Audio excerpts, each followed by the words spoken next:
अकोला जिले में पत्रकारों पर हकबंद समिति द्वारा 5 दिन की कारावास की सजा प्रस्तावित किए जाने के बाद पत्रकार वर्ग में भारी आक्रोश देखा जा रहा है। इस दौरान पत्रकार ने तहसीलदारों को ज्ञापन सौंपा, जो मुख्यमंत्री तक उनके विरोध को पहुंचाने का माध्यम बना।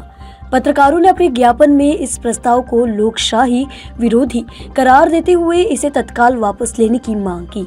पत्रकारों ने चेतावनी भी दी कि यदि यह प्रस्ताव वापस नहीं लिया गया तो तालुका भर के पत्रकार जेल भरो आंदोलन छेड़ सकते हैं। उन्होंने आरोप लगाया कि यह निर्णय पत्रकारों की अभिव्यक्ति की स्वतंत्रता पर गंभीर हमला करते हैं। आता शासनच पत्रकारांवर हल्ले करायला लागला आणि ते विधिमंडळासारख्या सभागृहातून आणि अधिवेशन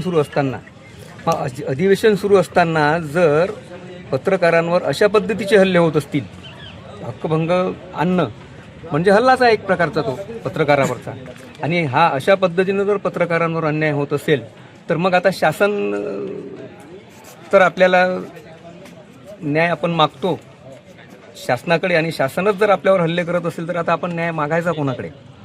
मग अशा परिस्थितीत आपल्याला काय करावं लागेल की आपली ताकद वाढवावी लागेल. आपली ताकद वाढवावी लागेल म्हणजे आपलं संघटन वाढवावं लागेल, आपलं संघटन मजबूत करावं लागेल. आणि पत्रकारांनी आता वेगवेगळ्या संघटनांच्या गुंताळ्यात न अडकता एक पत्रकार म्हणून संघटित राहणं आवश्यक आहे.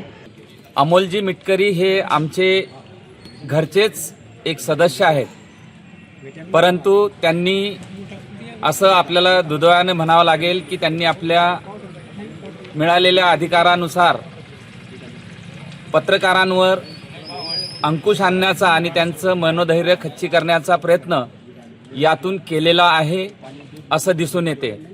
परंतु कितीही पत्रकारांवर अशा प्रकारचे जेलमध्ये टाकण्याचे किंवा त्यांना गाडीखाली कुचलण्याचे, त्यांच्यावर विविध खोटे गुन्हे दाखल करण्याचे प्रकार घडत असले तरी एक जरी सत्य लिहिणारा पत्रकार जोपर्यंत जिवंत आहे तोपर्यंत पत्रकारांचे मनोधैर्य कोणीही खच्चीकरण करू शकणार नाही, हे लक्षात घ्यावे.